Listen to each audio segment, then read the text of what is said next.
G'day humans, Chris Stead here. Today I'm reviewing the Tesla Model Y 2024 edition. And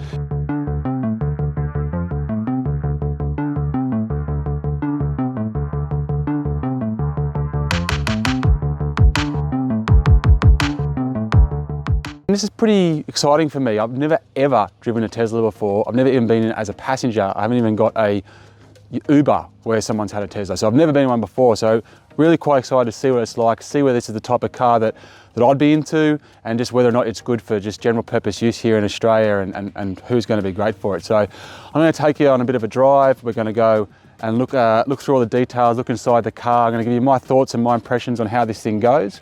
And yeah, and ultimately my thoughts on whether or not it's a good purchase. Now, this is the rear wheel drive. This is the bottom of the line in the Model Y 2024 range. You've also got a long range all wheel drive model, and then a top of the range performance model. So this is the base model one, which is worth bringing up because I was actually really impressed with the zip and how this went. So I can only imagine what it's like when it gets better, because when you step up to the long range and the performance models, the three things that really change are the range, how far you get on a tank, and also the speed, like the performance in terms of like 0 to 100, that kind of thing, as well as the charging rate. So this is capped at 170 kilowatts, I think, charging, and the top model goes up to 250. So it's obviously going to charge faster, you're going to get further, and you can go faster if you're willing to spend a bit of extra cash. In terms of the cash, $55,000 here in Australia, $55,900, and that's one of the things that's also so exciting me about Tesla, because you know, when these first came out, they were just so far out of the price league for regular Joes. I was just like, it was never in my sphere of thinking. But at $55,900, it's actually, you know, that's not too bad in Australia, and I don't think it gets too much more the further you go up into the performance models. Maybe an extra 10 grand, an extra 10 grand again. So anyway, let's dive in to my review. So let's just run through the top level features here. So it's up to 455 kilometers worth of range, the best case scenario. Warranty wise, you got 4 years or 80,000 kilometers on the car, but the battery and the drive unit has 8 years or 160,000 kilometers. Like I said, this is the rear wheel drive model that I'm driving right now, but the long range is all wheel drive, and then you've got the performance on top of that. 170 kilowatts of charging, and you can get 260 kilometers in about 15 minutes if you need to get out of a jam. Like I said, it's about $55,900 for this car, which works out to about $60,000 on road from the dealership. Independent tests say that the power of this car particular is worth around 220 kilowatts with about 330 nanometers of torque, and that jumps up considerably as you go up to the other entries in the range. So 0 to 100 in 6.9 seconds, I reckon that's probably conservative. It feels a lot faster to me. But it does take a little while to get moving. Once you're moving and then you put the accelerator down, it seems to, then it just jumps off the line. So that 0 to 10 is probably the slowest part of that entire thing. It's pretty much 2 tons, just under. And as I said, 154 litres of total boot space, and up to 2,158 litres when you got the seats down. 5-star ANCAP rating. Now, you got a tinted glass roof. The touchscreen infotainment unit is 15 inches. You've only got the one though. There isn't one in front of the steering wheel, like I mentioned before. There's a wireless charger for 2 smartphones. It's a leatherette interior, very sporty. Mentioned the HEPA filter system. There's 13 speaker audio system here. This audio sounds great. There's one USB-A port in the glove box, and a further 4 USB-C ports elsewhere as well. Heated front and rear seats, heated steering wheel, power adjustable front seats, independent flat fold seats, floor mats, power folding side mirrors, auto dimming side mirrors, heated side mirrors. The Tesla app connectivity, look, it comes with a 19-inch wheels, but there is a 20-inch induction wheel option as well. Those front seats are 12-way power adjustable, by the way. And so that's pretty everything getting the rear wheel drive. Now, if you jump up to the long range, it adds LED fog lights as well as that extra power and range.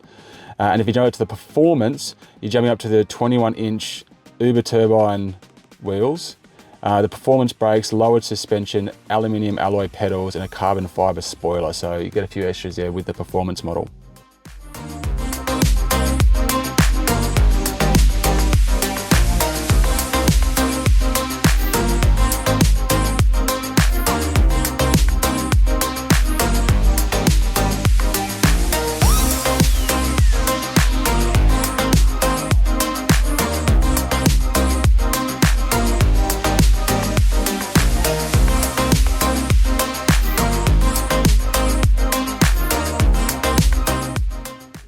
yeah, it's really easy drive. It's interesting, I've got the harvest thing on at the moment, so you can switch it so that it just kind of like just coasts when you take your foot off the accelerator like it would in a normal car, or you can set it so that it will harvest and it kind of really pulls back and like will actually bring you to a stop if you take your foot off the accelerator. And I've experienced it in hybrids before, but that's definitely something to get used to, the way you want to drive, because it just lengthens your range considerably. So that's going to take a bit to get used to people, I think. Love it. It's like absolutely pouring with rain right now, and I'm loving the auto wipers that's just been kind of coming in and out based on the velocity of the rain that's hitting the windscreen. It's doing a pretty good job. There's a few times where I've kind of wanted to, I've gone, oh, that's getting a bit bad, and then it's just done it, like almost as I thought I'd flick a switch right now. But then it kind of then goes again straight away. So once it kicks in, it seems to kick in pretty good. Visibility, because if you look at the back windscreen there, like that was kind of, like when I first got in the car and looked through the rear vision mirror, I was like, oh gee, that's not much space. It's gonna be hard to see people behind us, but it's actually not too bad, because of the roof as well. And so when you look over your shoulder, all of it just feels like you can see a lot, even though it's got a kind of this small thing. And then the dashboard as well has got this 3D map around you of everything that's going on. And at first I was like, what's the point? Like, you know, by the time you see it on the screen, you're already going past it. But I've actually kind of been catching in my peripherals, and it's actually been feeding me a little bit of information. That's interesting. When you put your blinker on as well, it brings up like a little separate little window showing you what's that side of you and what's that side of you, depending on which way you put the blinker. Blinker's interesting. So blinker's got like, you don't just flick it and flick it. It's kind of like, it's got like a tangible, like almost like an adaptive trigger on a PlayStation type thing. It goes down and then you got to kind of go, clink it down. So it's not a casual flick. You've really got to pull it up and down. And my initial thought was like, oh, I don't really like this. I'm just so used to just that casual flick, you don't even realize you're doing it.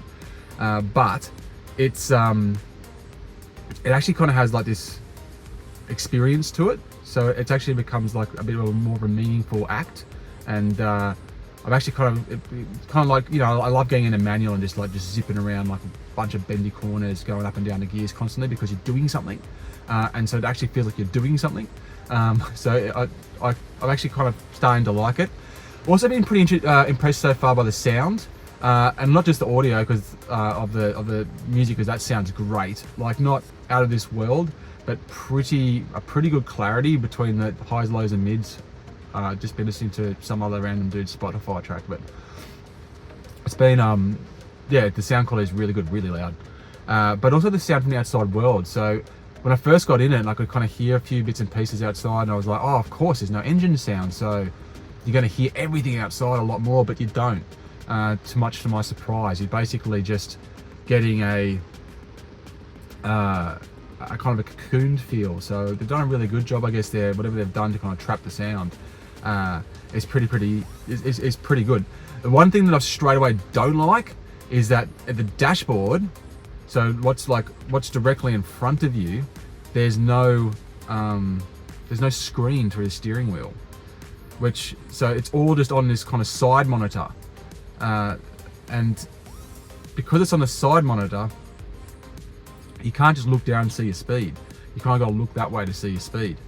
And I've just come out of the Sydney city, and it's just a maze of just ridiculous, like just, you know, changes in speed just constantly, like school zones and work zones, and up this high, up that high, into tunnels faster, out of tunnels slower. It's just it's nuts.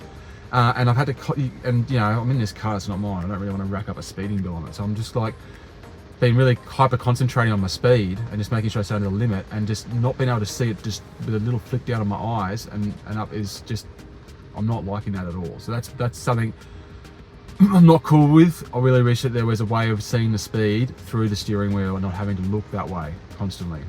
Righto, so I just gave it a bit of curry and took it down a length of road just near my place, which is downhill all the way, very, very windy. It's really a lot of rain about, pretty slippery, and just yeah, gave it a nudge, and was, yeah, performed really, really well. Pretty happy with the lack of roll. So it felt pretty, not too much of this going on. Pretty strong in the corners. Didn't get any slip with the wheels at all. Just like stayed on point the entire way. When you actually put the pedal down on these things, like, boom, head went back. I was like, whoa, okay, there's some might there. So that was I was pretty happy with that as well. And this particular piece of road actually ends in it was to stop people hooning down there. There's 23 speed bumps in a row. It's a nightmare. But anyway, coasted over them. Just not too much, you know. So anyway, suspension's good, roll's good, nice and tight, and the handling was really actually quite a lot of fun to drive. Also interesting is because I've got the harvest on.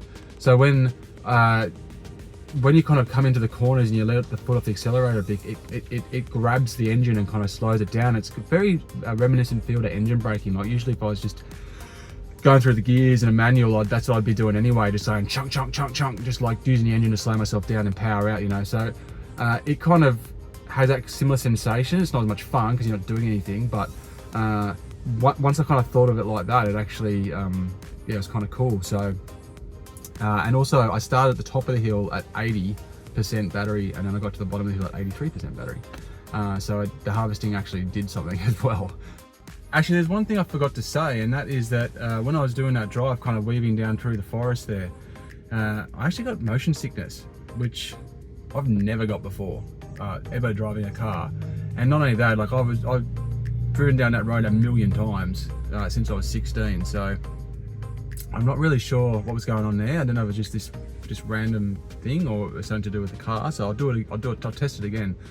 Maybe it was just different windscreen, the rain, I don't know, it was weird. I've never felt that before. Something to do with the harvesting maybe, kind of like that, like that, maybe something to do with that. And the other interesting note is I've just rocked up in my driveway, so I've got home, and I don't know how to turn this thing off. How do you turn it off?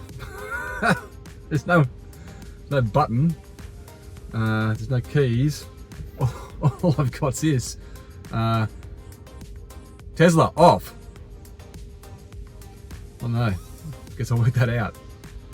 So let's jump into a bit of a tour of the inside of the car. So really nice, tight, small steering wheel. It's got a really nice feel to it. I'm not sure what the material is, but just super smooth, super nice to the grasp. Not much going on with controls here. So these things are joysticks, they call them. So they roll and then they go left and right. So you can change tracks, adjust your mirrors, do everything with that. Otherwise it's pretty decluttered. Everything kind of relies on the screen over here. The horn is quite weak, doesn't make a lot of sound when you beep it, I've noticed. And as you can see, like nothing through the dashboard there, so you've got no screen to look at through here, which I found quite disconcerting. That's probably the biggest thing I've really struggled to adjust to. Otherwise, you can see you can't see the bonnet in this thing, so it's really difficult to work out how far forward you are, and that's doubled by the fact that this has a really poor turning circle for a car that's not that big. I would say it's, yeah, the turning circle on this is a shocker, really. Kind of reminds me of those kind of Toyota Orions and stuff like that. They really should turn a lot better than they do. Mirrors are quite small. See, it's not much of a footprint. You're not getting a great view out of those. A little bit bigger would have been nice as well. I know, and they tuck in anyway, so I just wish those were a little bit bigger.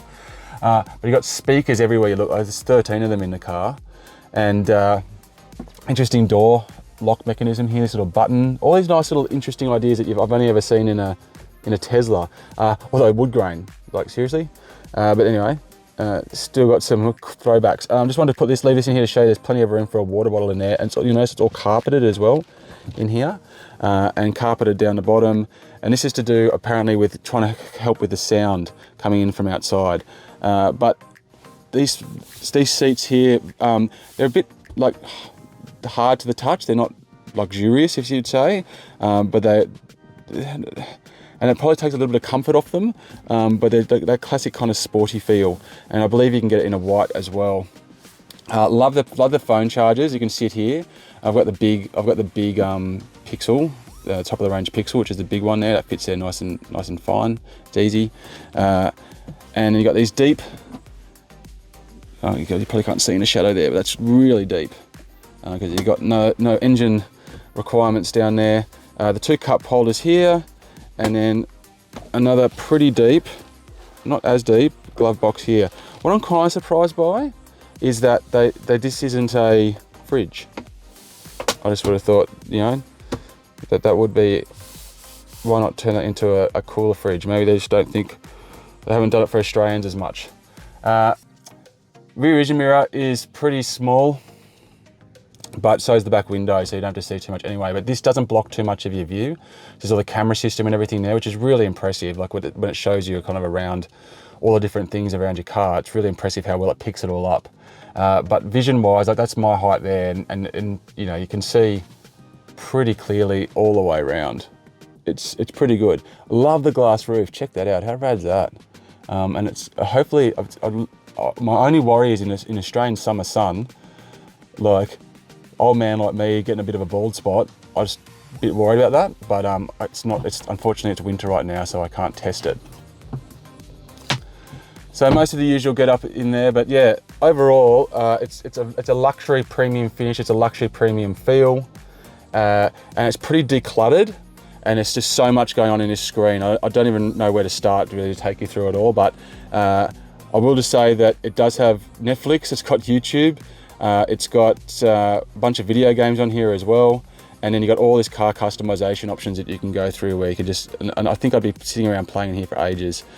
This is interesting here. So this is your brake kind of harvesting. And so you can have creep, roll, or hold. So hold's kind of the best harvesting, but it's the most grabby. And it's really hard to like reverse in and out of parking spots when that's on hold because the car doesn't do any rolling at all. So you kind of got to hit the power, and it's just in tight parking lots, and especially with a bad turning circle, that just becomes a bit of a headache. But anyway, yeah, so that's a look at the inside. Let's have a jump in the back seat. So here we are in the back seat. Again, amazed that I can fit in here. That doesn't usually be the case. You see my knees, they're just poking a little bit far out, but it's really not that bad. You could definitely do a pretty long trip like this. Maybe if there was three of you, it'd be more of a difficult, but you can get in here as well. They've got this little cavity. They've got little side pockets here. They're really wide, which is good. I'm just a bit disappointed they don't have an actual cup holder in them. I think that's something that they could have done. It would have been very handy for the kids in the back, especially because you're not going to get too much in there. It's not going to hold a water bottle in that as well. So you've got a bit of an aircon unit down here. These lights are really cool on the side, and then you've got the boot space back here, the big cavity of the boot space, and more speakers. The headrests are a little small, but so be it. So anyway, overall, quite nice on the inside. In fact, very nice on the inside.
Righto then, so I've finished my time in the Tesla Model Y 2024 edition.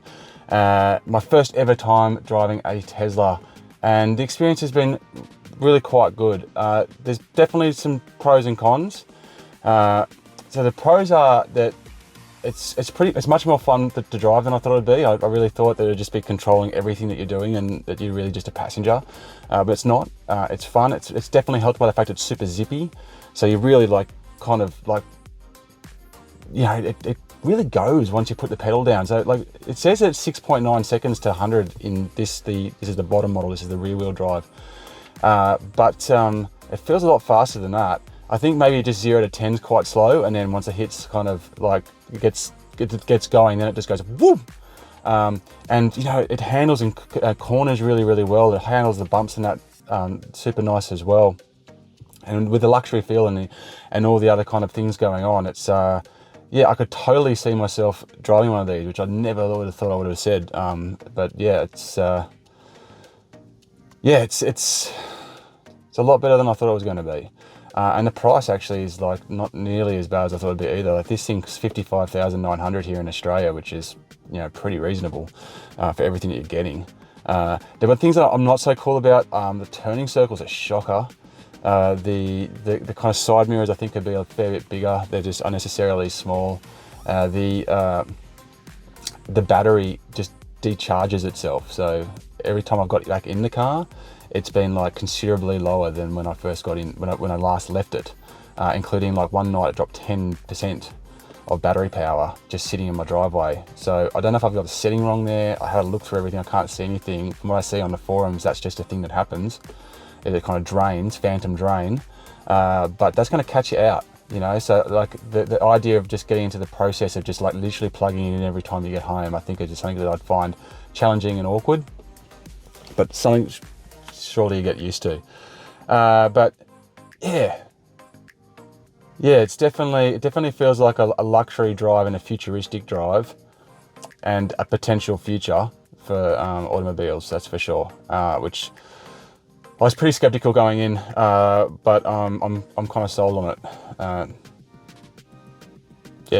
Yeah, especially if I don't have to pay $2.30 for petrol.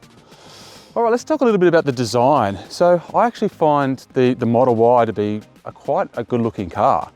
So it's not quite an SUV, obviously, but it's also not quite a hatch. It's somewhere in between. Kind of gives me those kind of vibes of like Porsche, bit like a Porsche. And I think it's really sleek. So there's been some subtle changes, I think, between this Model Y, the 2024 one, and the earlier models. This is stealth grey, so it's a slightly new color grey. It's just a bit darker than the previous one we had.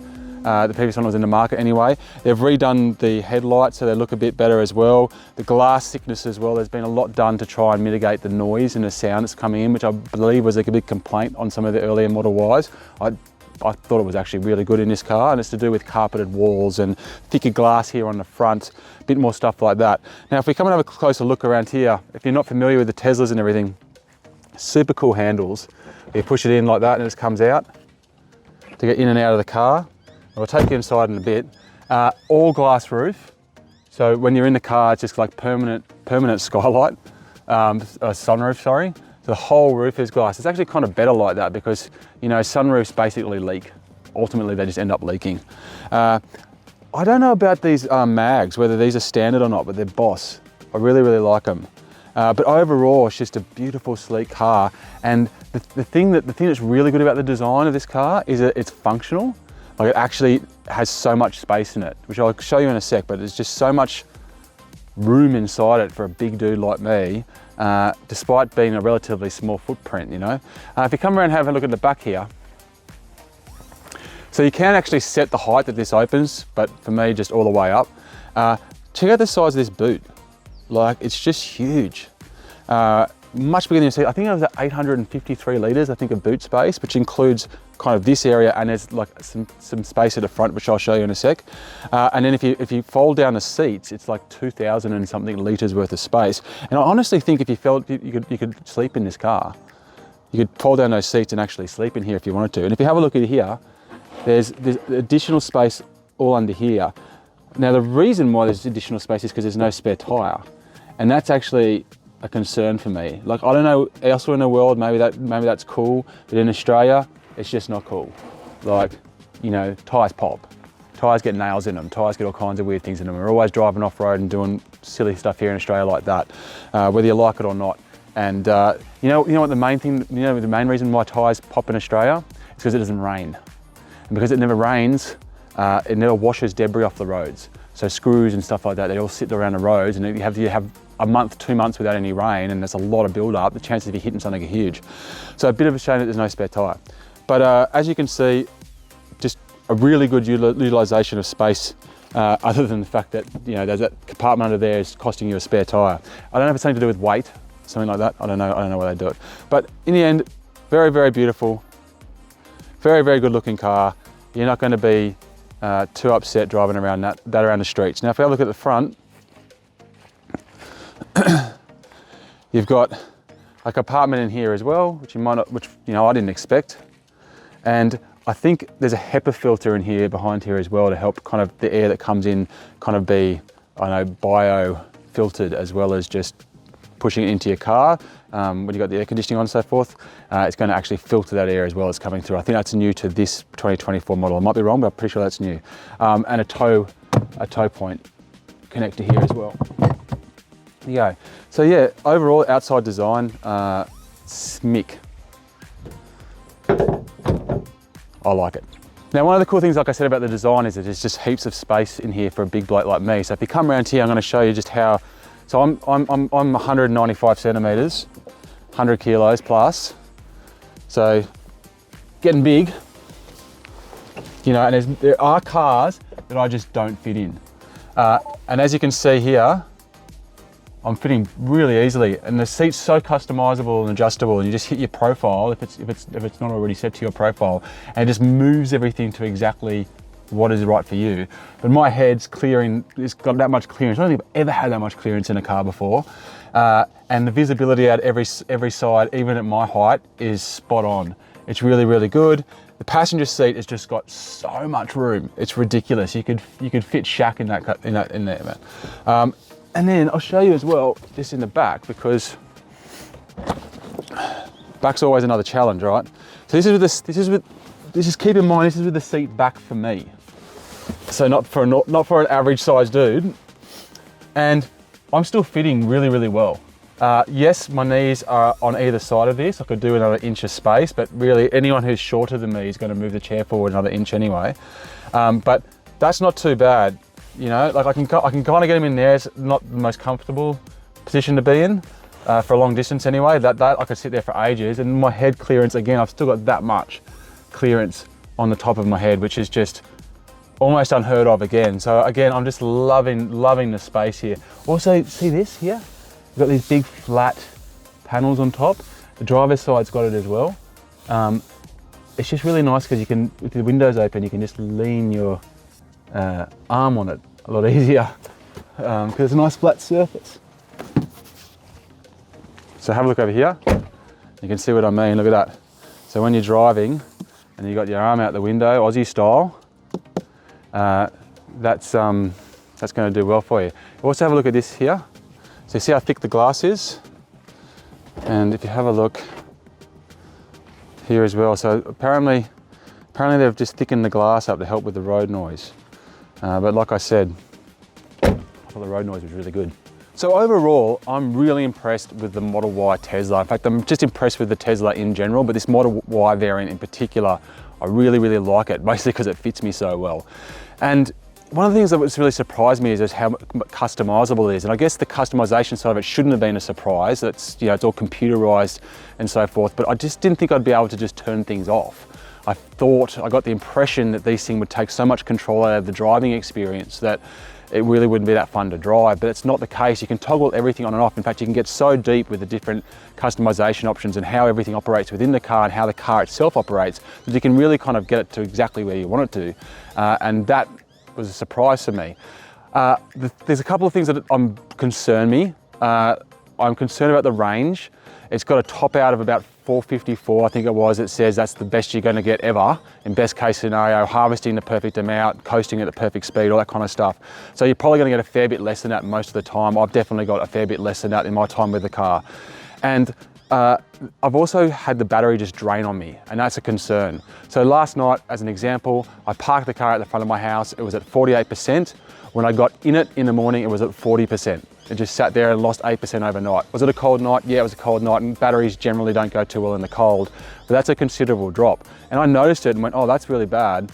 I've lost 8% there. And then I took off again and used my other car, and then came back and got into it to drive to here, and it was down another 4%. So I lost 14% between drives overall, and that's considerable.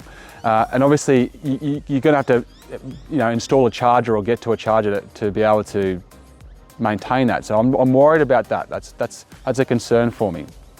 But if I'm talking about the moment-to-moment driving experience, just what it's like, I'm really, really happy. It's a lot of fun to drive. It's far more zippier than I would have expected. It just canes it up hills, just like belts up hills.